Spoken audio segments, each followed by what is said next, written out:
La parole est à notre collègue Ahmed Louedj pour le groupe du Rassemblement démocratique et social européen. Vous avez la parole. Merci Monsieur le Président, Monsieur le Ministre Béchu, chers collègues. En 2017, le chef de l'État s'était engagé à ce que plusieurs personnes ne dorment dans la rue. 6 ans plus tard, les derniers chiffres de la Fondation Abbé Pierre sont alarmants et font état de 330 000 sans-abri. Parmi eux, une proportion croissante de femmes et d'enfants.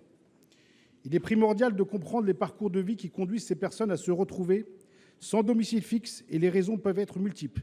La perte d'un emploi, des difficultés financières, des problèmes de santé mentale, des ruptures familiales ou encore des situations de violence domestique. Ces personnes vulnérables se trouvent exposées à l'insécurité de la rue et à des conditions de vie très précaires. Les centres d'hébergement sont surpeuplés, les services sociaux sont débordés et les programmes d'aide sont insuffisants. Environ une personne sur 2 qui contacte le 115 ne se voit proposer aucune solution d'hébergement. Ayant moi-même pris l'initiative d'appeler le 115 en quête d'une solution pour une personne en grande difficulté, je n'ai malheureusement obtenu aucune proposition concrète. Cette situation souligne les lacunes de notre système actuel. Il est du devoir de l'État de trouver des solutions et de mobiliser les ressources nécessaires pour résoudre cette crise sociale grandissante. Nous devons augmenter de manière significative le nombre d'hébergements d'urgence et d'envisager de réquisitionner les logements vacants afin de fournir une solution d'urgence et temporaire pour les sans-abri et prévenir les situations d'extrême vulnérabilité. Il est primordial de coordonner les actions des différents acteurs impliqués, tels que les services sociaux, les associations caritatives et les collectivités locales qui se trouvent souvent seules sur le terrain. Monsieur le ministre, lors du discours de politique générale du Premier ministre, aucune mention n'a été faite à cette problématique majeure, ce qui soulève des interrogations. J'aimerais donc obtenir des informations concernant les mesures spécifiques que le Gouvernement compte prendre pour remédier à cette situation. Quels sont les projets en cours à venir visant à augmenter le nombre de places dans les hébergements d'urgence? Que comptez-vous faire pour renforcer les programmes d'aide aux sans-abri et améliorer l'accès aux services sociaux? Merci, Monsieur le ministre, de vos réponses. Pour vous répondre, la parole est au ministre de la cohésion des territoires, de la transition écologique. Monsieur Béchu, vous avez la parole. Merci, Monsieur le Président, Monsieur le Sénateur Louedj.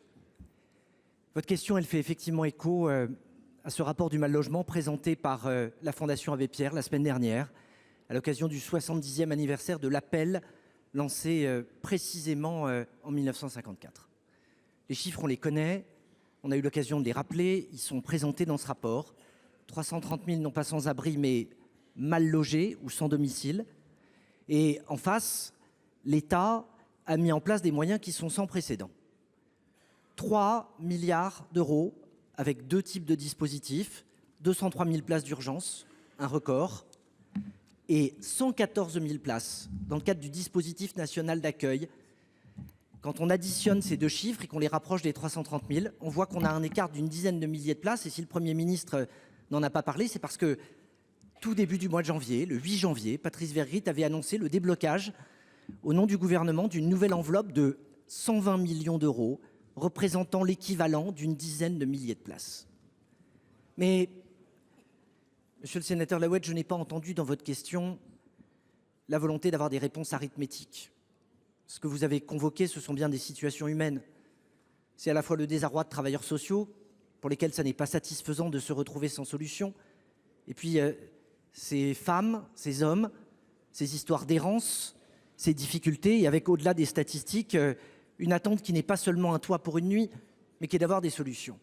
Le plan logement d'abord, ce sont 550 000 logements qui ont été réalisés au cours de ces dernières années.